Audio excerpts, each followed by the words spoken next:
laamu kala en jogi ko yaadata nde feewa. Leydi Sénégal no laamu mum diitorino en jogi calɗi tati ɗin goni tambiɗi leydi ndi.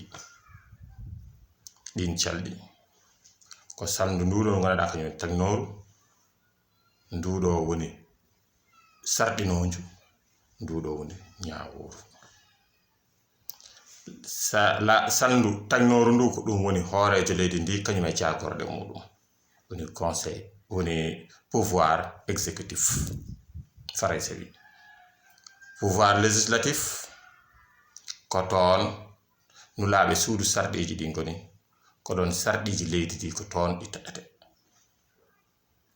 ɗin goni suudu sarɗi en kooci, kala wone leydi ndi ina yaha ko toon sarɗinte. So ɗum ɓenni noon tawen suudu ndu gandanɗa ndun salndu ko ɗum salndu tataɓuru ndu ɗum woni salndu ndu gandanɗa kañum woni ñawurdu. Hay salndu hen goto yowitaki